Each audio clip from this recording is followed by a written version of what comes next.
Hey, my friends, in today's video, I'm going to show you how to go from video quality like this to this. Are you curious how this happened? Well, it's really not so much about magic. It's more about putting a budget and some time and thinking into studio design. Things like how I handle my lights, things like what kind of camera do I bring in, and all of the surrounding pieces. And so we're going to cover all of that in this video and how I have designed my studio in a way that works well for me coming right up.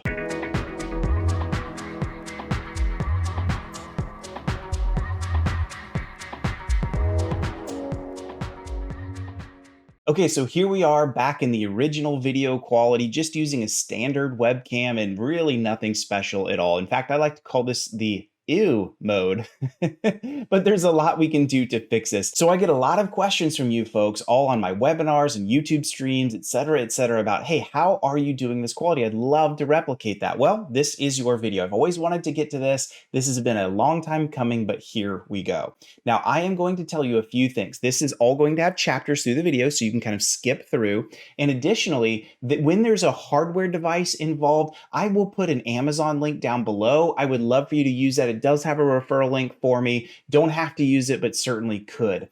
The other thing I want to say is I'm using about $15,000 in just equipment, but you don't have to do all of that. I'm going to step you through piece by piece by piece of what I'm doing and what I have in place, and you'll be able to tell, hey, that part is not for me. I don't need to spend that much money. A good example will be the camera itself. I'll have a lot to say about all of that as we jump in, but let's go ahead and start with some of the first things. So if you just look around, and I'm looking at my monitor right now, there's a lot of problems in this video. First of all, of course, the input feed just by default is bad. I mean, I don't care what kind of webcam you use, you're going to struggle with that across the board. In fact, I'm not even using the built-in laptop webcam. I'm using an $80 or so Logitech webcam.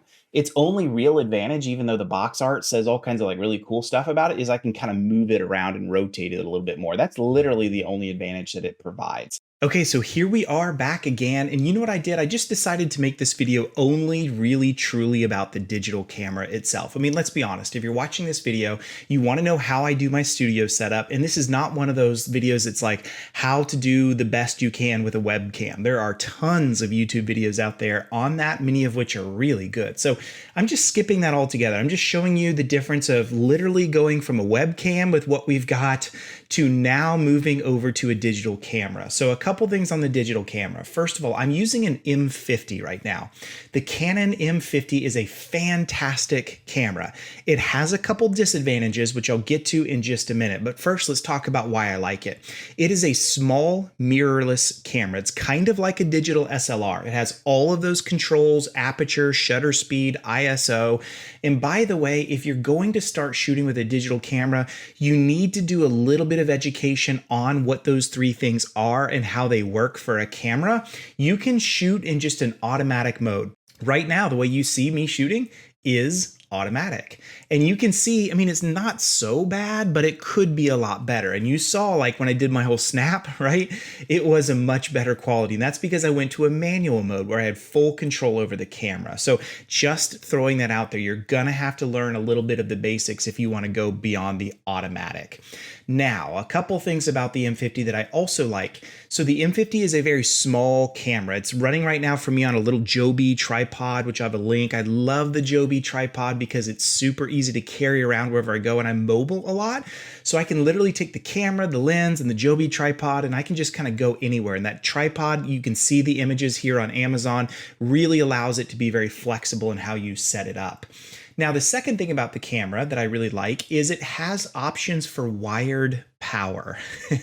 That might sound crazy, but as much as I'm on camera, you do not want to mess with a whole bunch of batteries and always charging. So you can't see this right now, but the camera actually goes down to my outlet down below, and it's using a complete powered setup. So it can pretty much just be on infinitely, which is a really good thing. You can buy those aftermarket on Amazon and just check out ones with good reviews and buy those. And I'll put a link in for the one that I actually use, but that is a godsend. Now, the EF M lenses. Those are the lenses that the M50 uses. I'm an old school photographer and there are many better lenses than the EF-M series lenses. Like I've got a couple right here. This is a really nice 24 to 104, 105 lens that I sometimes use. I also have a 50 millimeter lens. Both of these are EF-S lenses. And again, not to go too technical, but if you use a lens that's not an EF-M from Canon, you will need to buy an adapter. So I've got a link. There are two different adapters that you can use, and I'll talk about the differences between the two in this video. But right now I'm just using the standard Canon adapter, and I'm shooting with a lens. It's like a 24 millimeter lens.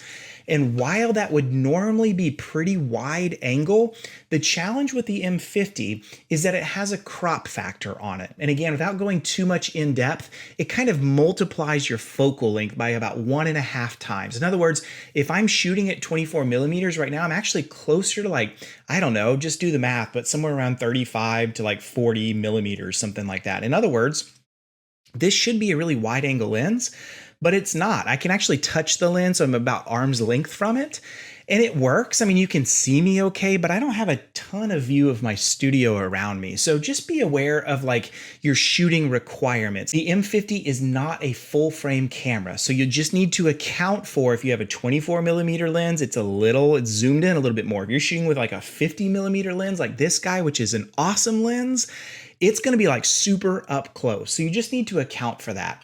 But the reason the M50 is a great choice is it's like $500, something like that, at least at the time of this video. And that is a great budget camera to get started with. Now let's talk about the disadvantages, the things I don't like about the M50. There's really only a few. The first disadvantage is, and I just mentioned it, that crop factor that's there. You really have to use super wide lenses. I mean, you don't want to use a fisheye, but a 24 millimeter, like you see right here, is really about, you can't really go much longer than that unless you use a different adapter. And I'll come to that in a minute, as I said. Second thing that's kind of a disappointment on this camera, and this is probably the biggest thing. Guess what? I'm actually shooting in manual focus mode. Let me prove it. Let me step back a little bit. See how I got blurry? Not so great. And I'm going to go forward. Watch this.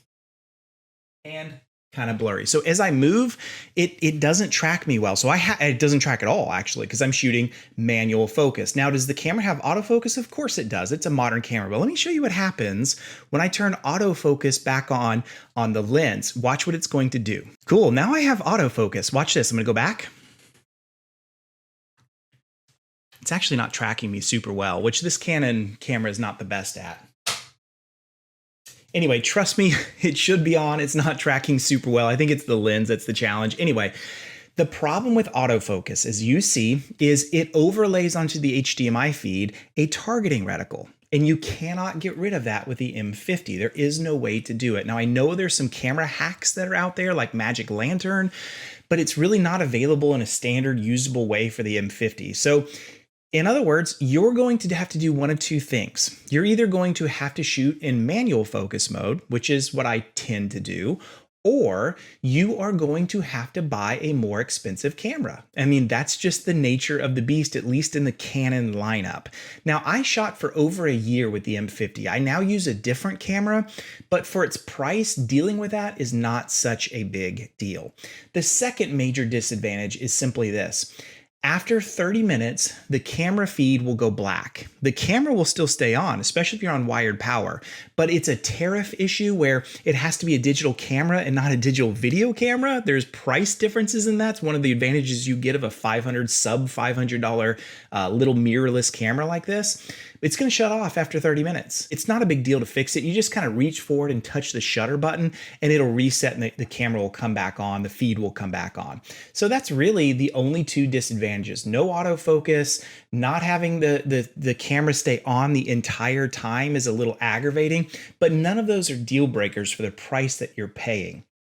Another thing I wanted to share is how I get the video coming into the feed itself. And let me turn off the targeting reticle because I'm kind of tired of looking at that. I'm sure you are too, so hold on. Okay, finally, that guy is off. So let's talk about how I get the camera feed in. I am using, and I can't go into too much detail on this without making the video overly long, and there's plenty of YouTube videos on this. Just search for Canon M50 digital SLR and streaming on YouTube, and you'll get everything you need.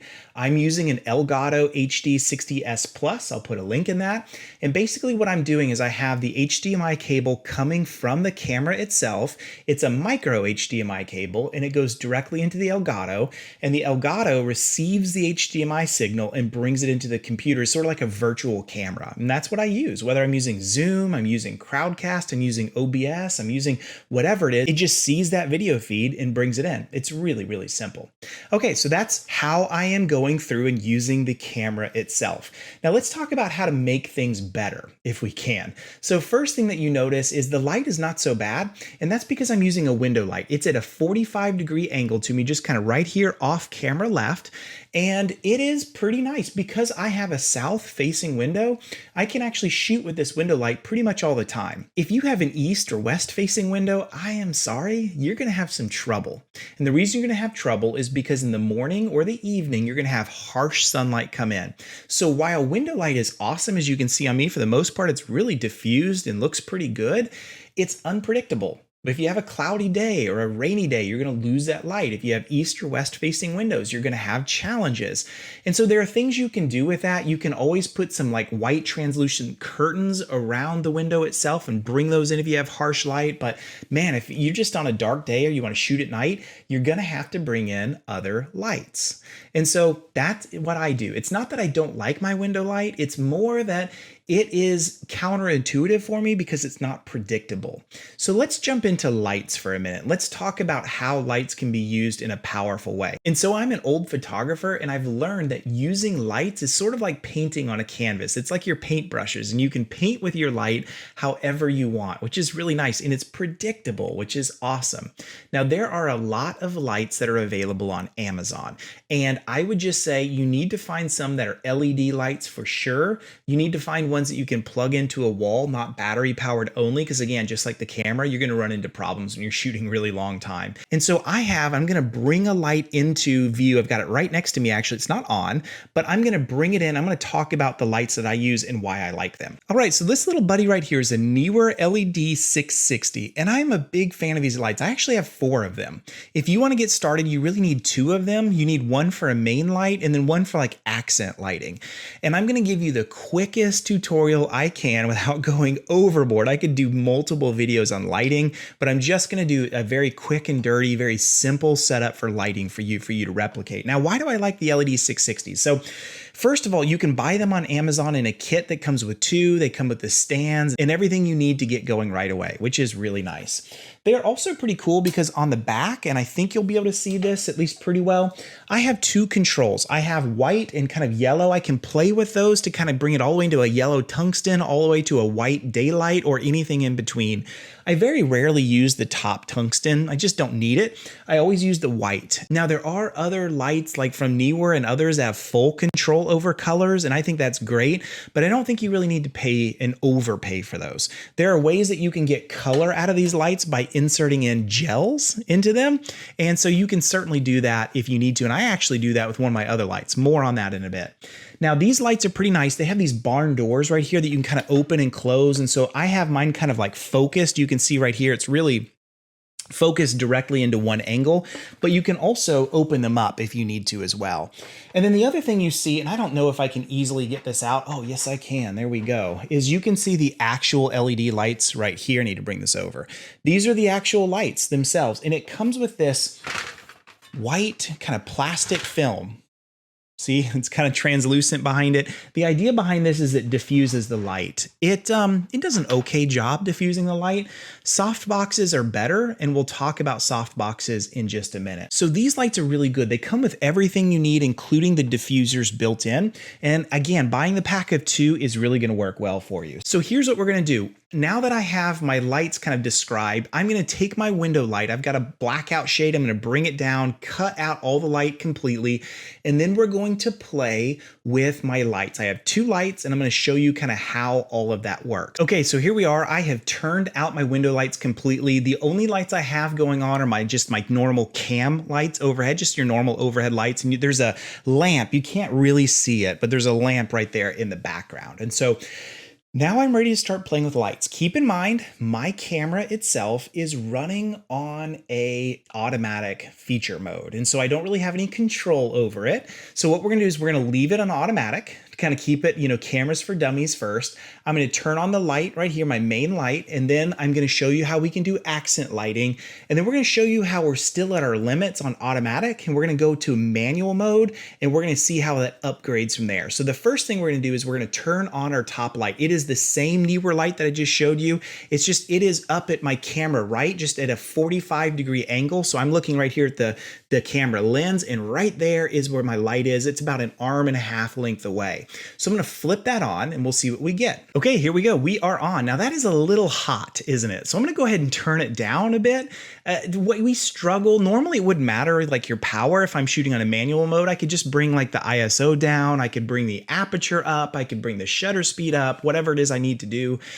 But again, automatic camera modes really struggle. So let's go ahead and take that down a few levels because it's really bright. Okay, so that seems to be a little bit better, doesn't it? It's not a huge amount of difference from the window light, as you probably remember. The difference is I can use a light just like that 24 hours a day if I need to. I can shoot at midnight with no light except for that guy, and I'm good to go. So that's why I like lights. Now, this isn't a horrible look. I mean, it works pretty well. I've got some hot spots right here on my nose that could be nice to fix.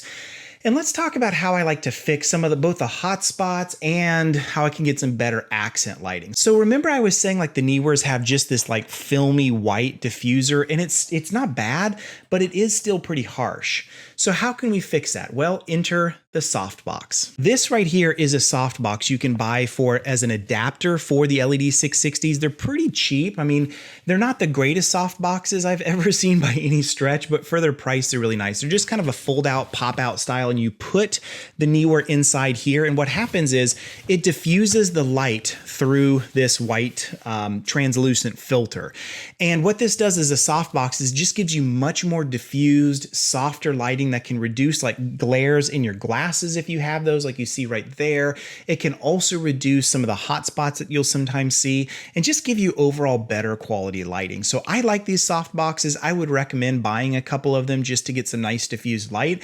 And in this video, I am only going to use it on my camera top right fill light up here. So let's go ahead and put this on and let's see what we get. Okay, there we go. I've got the softbox mounted. It may be hard to tell, but it is a bit of a softer light. I still have kind of a hot spot popping on my nose right now. That's okay. In this video, I'm not going to worry too much about it. A lot of that just depends on the distance, the length, the strength of the light, a lot of different things. We're just going to ignore that for now. Now it's still kind of flat, isn't it? Like there's nothing behind me that really helps. There's nothing like that's really just making this pop, but right here it's pretty usable. You just got a regular M50, a nice 24mm lens, one light on a softbox, and it's not so bad, is it? Remember I said you buy those lights in a set of 2? Well, that second lens can be used to add some accent lighting. And I'm gonna go ahead and do that now. Remember how I had that light right over here and I had the barn doors open, it was kind of closed in?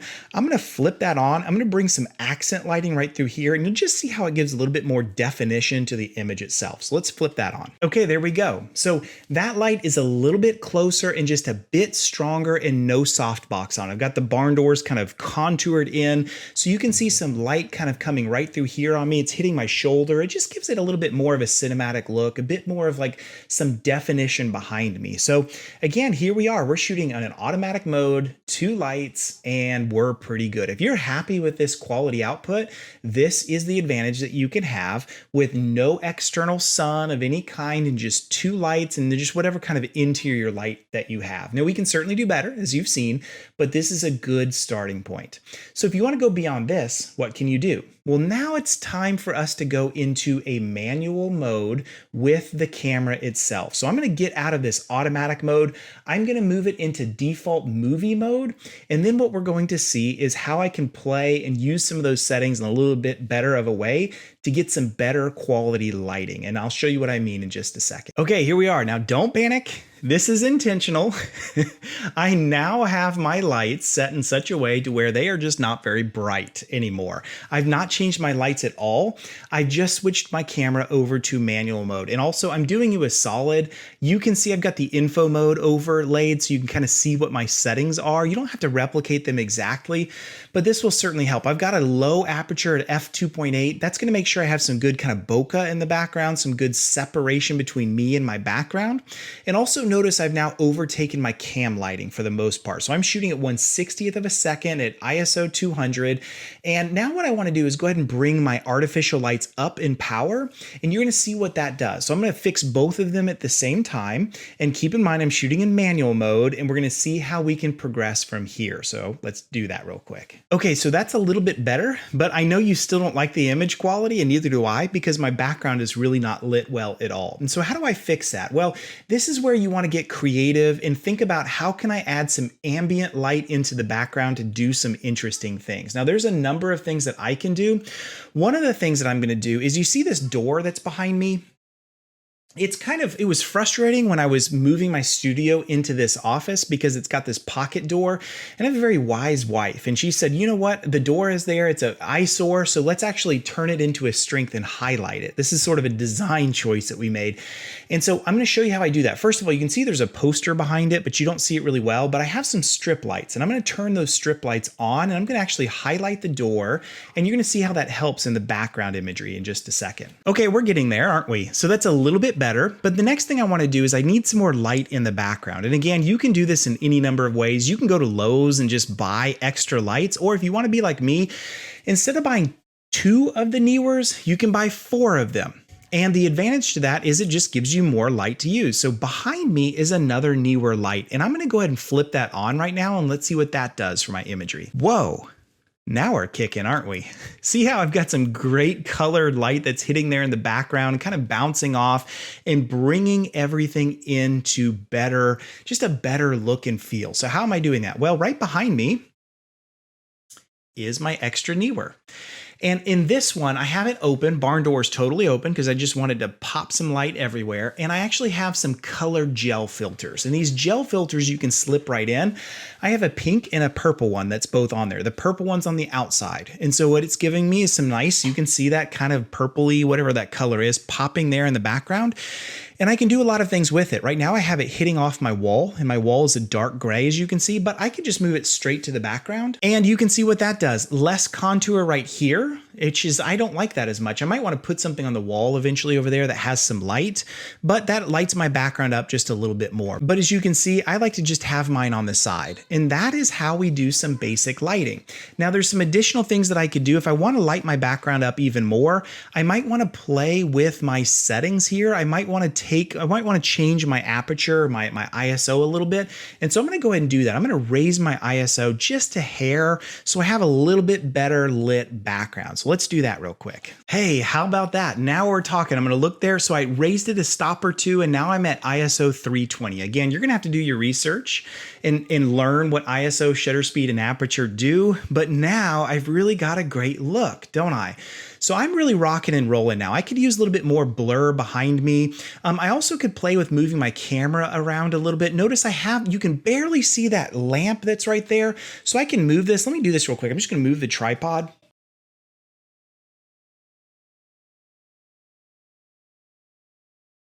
There we go. Now look at that. And I've got some great color. I've got the lamp popping. Now the lamp is a little bit hot.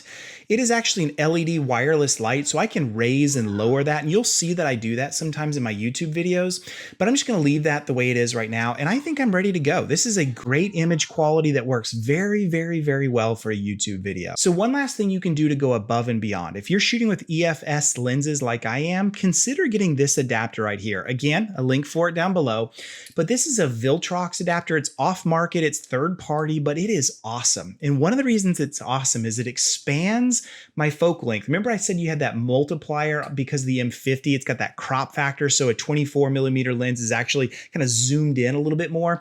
This guy is a game changer. It gives me a little bit more bokeh, a little bit more depth of field, and it also lets me have a little bit more width in my imagery. So I'm going to switch this real quick. I am going to switch my M50 out, get rid of the default adapter, put this guy on instead. And you're going to see how it's a little bit wider and just a little bit more in the picture itself. So let's do that real quick. Holy smokes, that's a whole lot better, isn't it? Now it's too wide. You can actually see my light right here, which is no good. So what does this do for me? First of all, I have much more width in my imagery. I have just a better focal length that's going back to like a native 24mm, but I get some advantages. Now I get to zoom in my lens a little bit because I have a zoom lens. It's a 24-70. I can zoom in a bit more and watch what it's going to do to my background. It's going to give me a little bit more blur, a little bit more depth of field, which is going to be kind of baller. Let me show you this. All right, there we go. So you can see I've zoomed in a little bit more. I'm probably shooting closer to like 35 to 40mm is my guess. And notice what I get here, a much better quality. There's more blur for me in the background. And overall, it's just a better look and feel. This is why that Viltrox adapter is a true game changer. It's really no different than the standard Canon adapter, except for the fact that it's built to allow a better focal length. I wish Canon would have a version of that automatically, but the Viltrox little guy rocks. So it's really nice. I'm gonna go ahead and turn the info mode off so you can kind of see what the whole thing looks like without my camera overlays getting in the way. So you can just kind of see the final output product. All right, so there we go. We are rocking and rolling. As I said, I still miss the autofocus, and it is frustrating because the M50 will shut off after 30 minutes. So those are the two disadvantages. But really, for a budget M50 for a good, decent lens, of which I'll give you several options in the description, and a few lights. I have 3 lights altogether in this imagery. I actually have a 4th, but I'm not using it right now. It's kind of right overhead. And so you can tell the difference, can't you, between this about $1,000, $1,500 setup versus some kind of like webcam that's not so good and really limited in what you can do. So if you are interested in upping your game, this is the way to go. Now, one last thing I will show you as I close this video out, and you can actually stop it here. You don't need to go any further, but if you're like me and you want to have just the best of the best quality, you can step up your camera. Instead of an M50, I have upgraded and I am now shooting with this bad boy right here. It's gonna be really hard for me to show, but this is a Canon. I've actually got this open, which so I need to close it in just a second, but this is a Canon EOS R5. This is a really, really nice camera for a bunch of reasons. It allows autofocus with a clean HDMI out without that targeting reticle over me. It also allows unlimited filming. It doesn't have that 30-minute shut off, so you don't ever have to reach over and push that button to get it fixed. Oh man, you can also tell right now it's struggling. I left the auto white balance on, so you can kind of see how it's trying to figure this whole thing out. That's another thing in this video I should say as an aside. Make sure you set your auto white balance off and you set it to like daylight or whatever it is that you need to have it set for based on your light colors. Okay, so what I'm gonna do is I'm gonna switch over to the R5 and everything else is gonna be pretty much the same. And I wanna show you a little bit of the differences of the R5. And there's much more I can do with the R5. That is a video all in and of itself. You do not have to have an R5, which is about $4,000 to $5,000 to be cranking with a video. But I will say, the R5 is pretty awesome. So let's switch over. Okay, so here we are in my true setup. Now I've upped the game and we're shooting at, I don't know, but a lot more gear, a lot more quality, a lot more money that's been put into this because of the R5. But the R5 video feed will not shut off. And watch this, we're gonna do a test. I'm gonna move really close to the camera and then kind of far away, and you'll see how it maintains focus.